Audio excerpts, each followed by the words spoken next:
and Dr. Biden, accompanied by Javier Quiroz Castro.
Javier, they all showed up for you. Oh, please sit down, please. So who knows the possibility of a dream better than those who traveled miles just to find it? I've seen it over and over again in my community college students, immigrants and refugees, first-generation Americans who take nothing for granted. They show up, they don't complain, and they only ask for one thing in return: the chance to work hard and build a good life for themselves and for their families. That's the promise of America.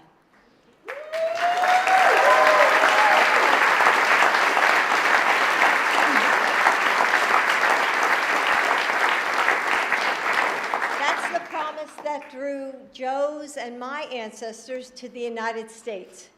That we are a nation defined not by language or ethnicity, by race or religion. That America is and always has been defined by us, we the people. So today I want to tell you an American story. You came to this country over a decade ago to work, to study, to find a future. You made a plan, and then you fell in love. So you built a life, a home, one filled with big smiles on little faces, with laughter and skinned knees, with PTA meetings and soccer practice. You go to the school of your dreams and start a business and tutor kids in math after school. And all you want is to give your child all the possibility of the world. But hanging over you is a shadow, a missing piece of paper, the possibility that your family may not be able to stay together. It's a story that too many families all across the country live every day. Since Joe took office, we've heard from those mothers and daughters, those fathers and sons, about the agony of that shadow. So Joe is doing what he always does, leading the way with compassion and experience. Taking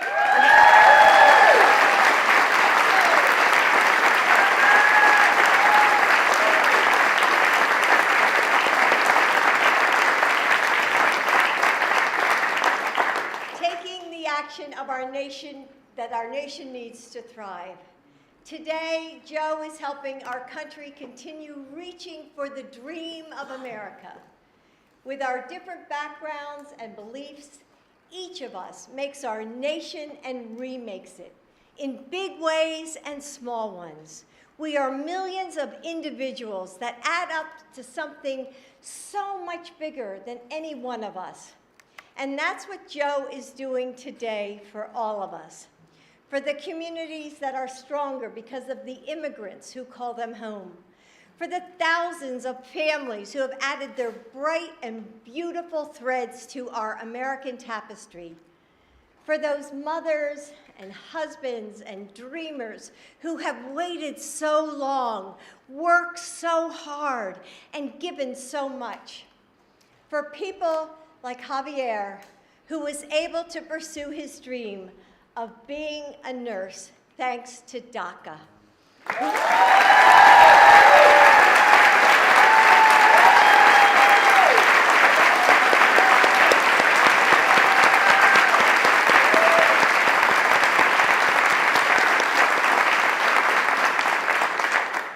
saves lives every day, whose family needs him, and who shouldn't have to live in fear. Please help me welcome Javier Quiroz Castro.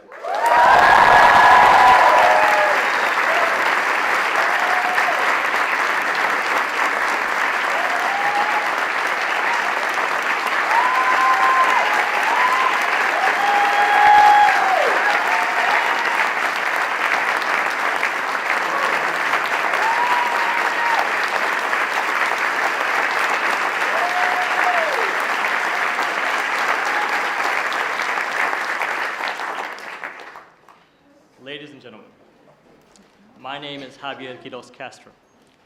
My resilient parents brought me to this country to give me a chance at a better future when I was just 3 years old. I am a dreamer. Growing up undocumented was not easy. Like thousands of other immigrants, my parents endured hard labor in order to provide for the family. They are a symbol of the American dream, and they helped me with my dream, which was higher education. Now I have a beautiful wife, Haley,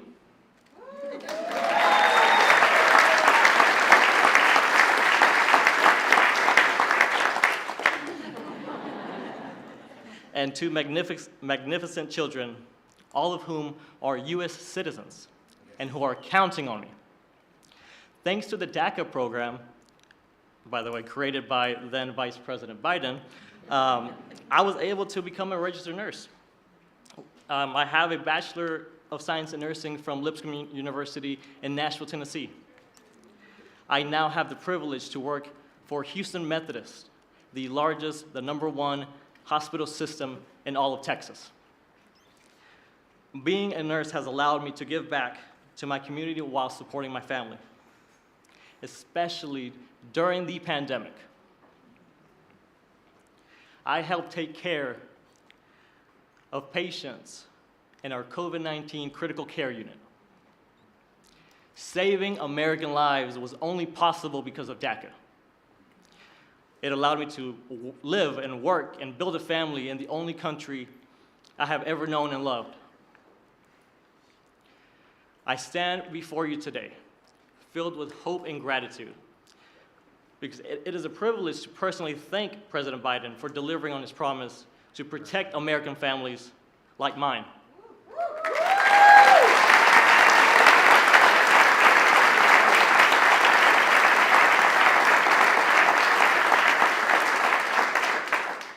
His actions today will prevent hundreds of thousands of families like mine across America from being torn apart, allowing us to continue to contribute to our communities and build a brighter, bigger future for our children. It is now my great honor to introduce the President of the United States, Joe Biden.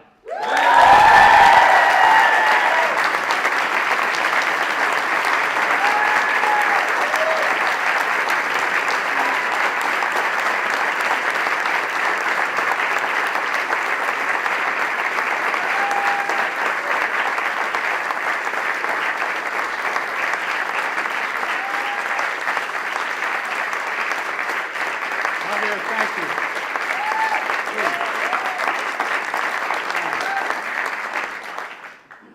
Today's a good day.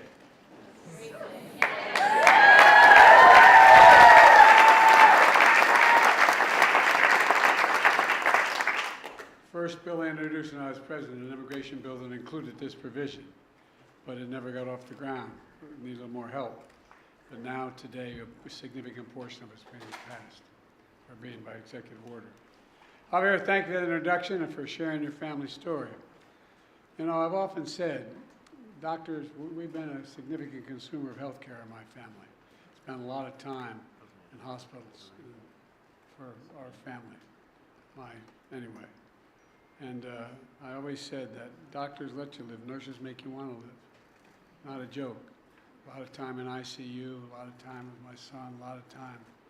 And, you know, if there's any angels in heaven, they're all nurses, men and women, not a joke. So thank you for what you did help us get through the pandemic, pal, and for all you're doing for our country.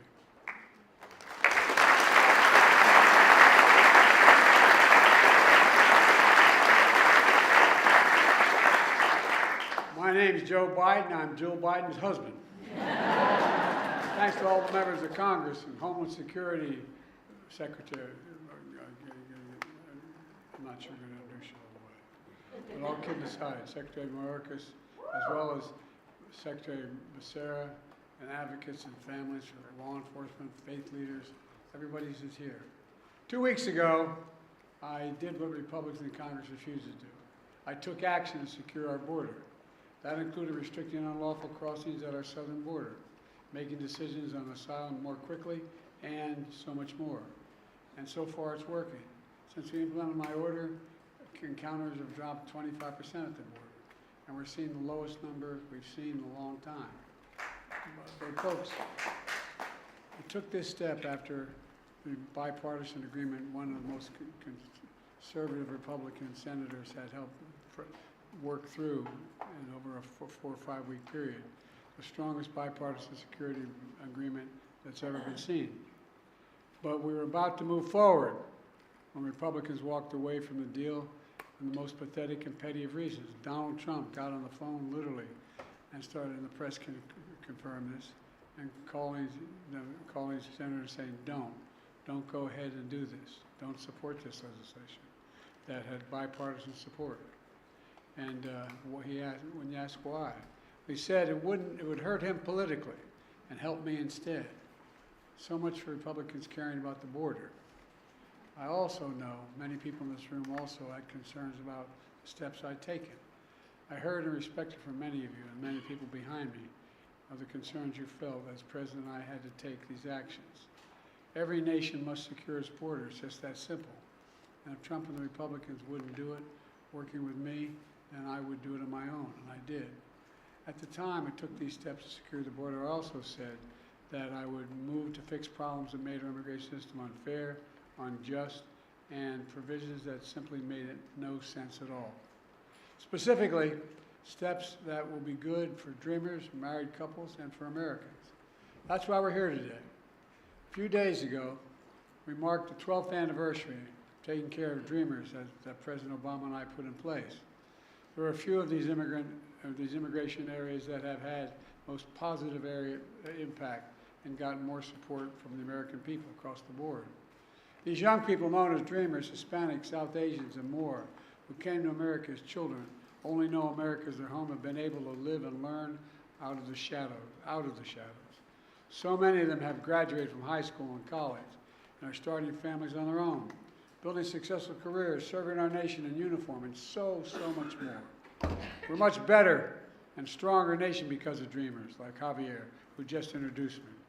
So today I'm announcing new measures to clarify and speed up work visas to help people, including dreamers, who have graduated from U.S. colleges and universities, landed jobs in high-demand, high-skilled professions that we need to have grow to see our economy grow. It's the right thing to do.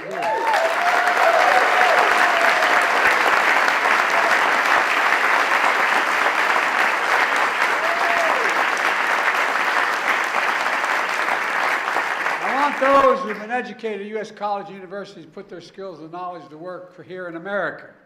Want to keep building the strongest economy in the world with the best workforce in the world. We've already created 15 million new jobs, a record. We're seeing record economic growth, a record of small business growth.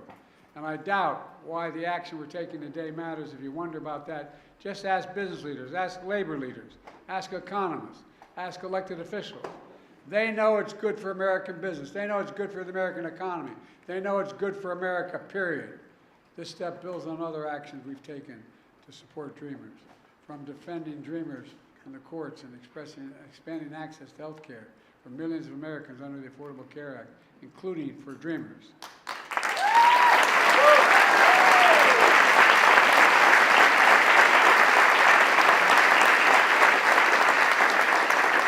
second action I'm announcing today was about keeping families together. My dad used to have an expression. He said, Joey, family's about the beginning, middle, and the end. About keeping couples together who are married, where one spouse is a U.S. citizen, the other is undocumented. They've been living in the United States for at least 10 years. These couples have been raising families, sending their kids to church and school, paying taxes, contributing to our country for 10 years or more. Matter of fact, the average time they've spent here is 23 years, people who are affected today. But living in the United States all this time, with fear and uncertainty. We can fix that, and that's what I'm going to do today. Fix it.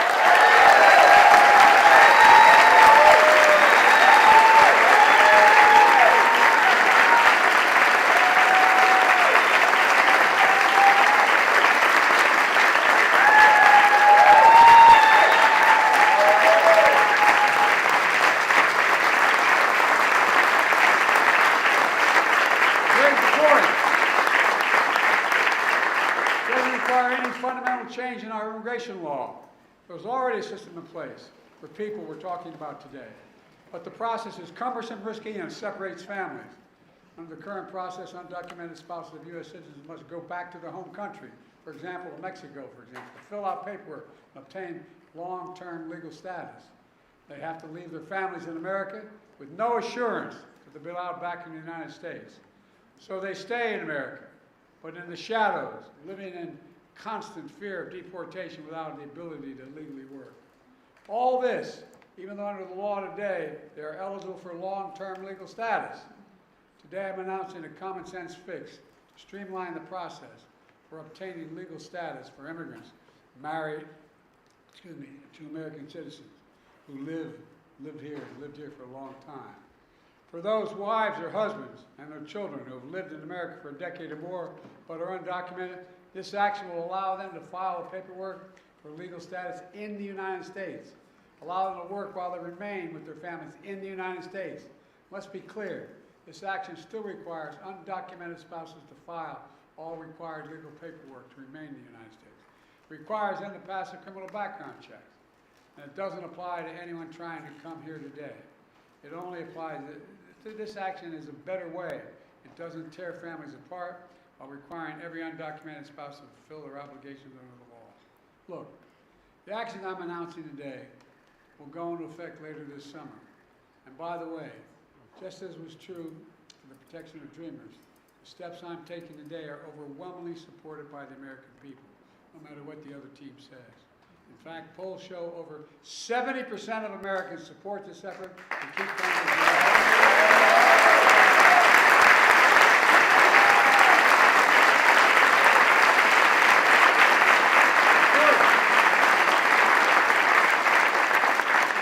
Simple. It embraces the American principle that we should keep families together. In 2013, President Obama and I took a similar action that allowed undocumented spouses and children of America's servicemen to stay together while they apply for legal status in America. Servicemen protecting our nation should not have to worry about keeping their families together, for God's sake. This policy has been in place for over a decade and is working well, and so will the new one. Look, let me close with this. I refuse to believe that to secure our border, we have to walk away from being an American. For that's generations have been renewed, revitalized, and refreshed by the talent, the skill, the hard work, the courage, and determination of immigrants coming to our country. Look, the Statue of Liberty is not some relic in American history. It still stands for who we are.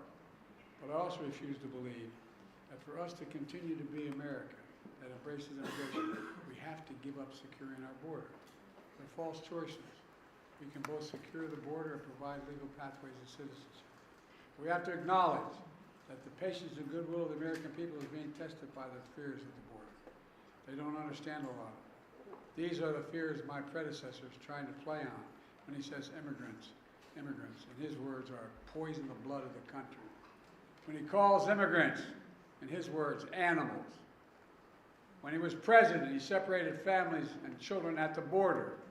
And now he's proposing to rip spouses and children from their families and homes and communities and place them in detention camps. He's actually saying these things. It's hard to believe it's being said, but he's actually saying these things out loud. And it's outrageous. Folks, I'm not interested in playing politics with the border or immigration. I'm interested in fixing it. I said it before.